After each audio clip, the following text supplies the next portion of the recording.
கத்தி மூவியில் பார்த்தீங்கன்னா ஒரு டைலாக் ஒன்று வரும்.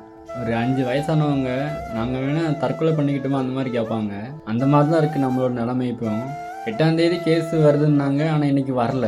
இப்போ அடுத்த ஹியரிங் என்னைக்குன்னு பார்த்தா ஜூலை 10ஆம் தேதியாம். அதுவும் வரும், நாங்கள் எப்படி நம்புறது சொல்லுங்கள்? ஸோ அதுவும் அன்னைக்கு வராது. எதுக்கு ஏன் இந்த ஆனுவல் பேனல்லாம் விட்டுறீங்க? ஆனுவல் பேனல் விடாமல் இருந்தால் கூட அவங்கவுங்க வேலையை பார்த்துட்டு போயிட்டே இருப்பாங்கல்ல. தேவையில்லாமல் அந்த ஆனுவல் பேனல் விட்டு பிசி பேன் போலீஸு, ஃபிங்கர் பிரிண்ட் எஸ்ஐ, அப்புறமா செப்டம்பர் கால்ஃபரு, நவம்பர் எஸ்ஐ கால்ஃபரு எல்லாம் கரெக்டாக வர்ற மாதிரி எதுவுமே வராது போல இருக்குது இவங்க பண்ணுறதை பார்த்தா.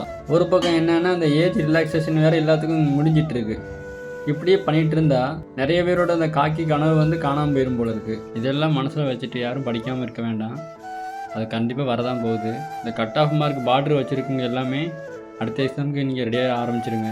இந்த டைம் எல்லாருமே பயன்படுத்திக்கிறவங்க போஸ்டிங் வாங்கிடுவாங்க. எப்படின்னா சிங்கிள் ஸ்டார் போடுறவங்களும் யாரும் இருக்க மாட்டாங்க. ஃபிசிக்கல் எல்லாருமே டபுள் ஸ்டார் போட வந்து ட்ரைனிங் எடுத்துகிட்டு இருப்பாங்க. அதான் சொல்கிறேன்.